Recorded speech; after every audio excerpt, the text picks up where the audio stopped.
I have pulled back from Twitter almost entirely in the last 4 months, and I can't say that that's done me any psychological harm. I've quit reading the comments. The comments on Twitter are really kind of, they're such an odd way of communicating, because let's say you tweet something out and it goes out to, who knows, I think I have 1 million Twitter followers, it's something like that. And I don't know how many of them read what I tweet, but let's say 10,000 or something. It's just a guess. Who comments? It's not like it's a random sample. Like if I just pointed to 50 people in the audience randomly and asked for an opinion about something, I'd kind of get a good sample of what the audience thought.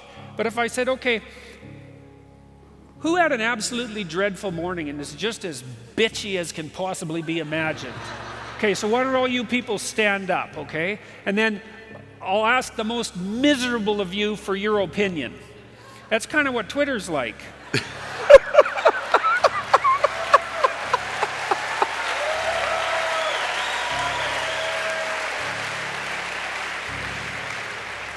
So it's a form of pseudo-information.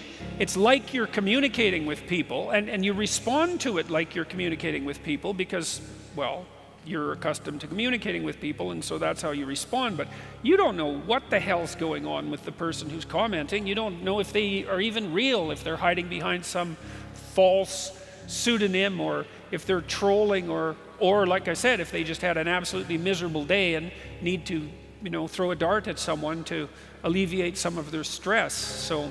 And that's a problem with social media in general, all these new communication technologies that we've evolved. We really have no idea what they're doing to us. I mean, they're really, really hard on young women in particular. Facebook, and you think about it, when I was a teenager, I did, God, if I had to write a book about the stupid things I did when I was a teenager, it'd be a very thick book. And it'd be a worse book if there were photographs accompanying it. But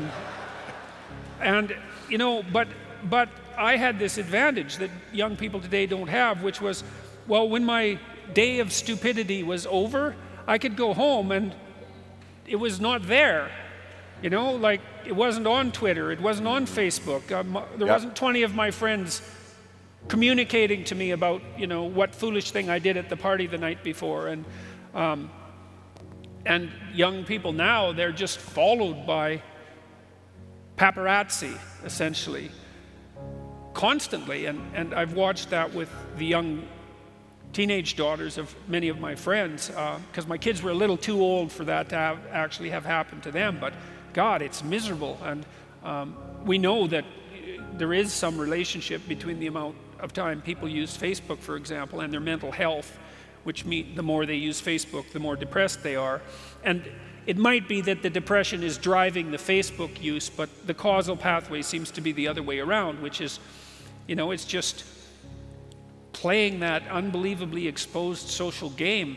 That's hard on people. And these aren't trivial technologies, they're transforming the way we communicate with one another, and they're completely uncontrolled experiments. We have no idea what the medium or long-term consequences are going to be. And we'll never find out either, because, of course, the communication landscape changes so quickly that by the time you get adapted to one communication technology, another one has come along that's even more confusing that you now have to master.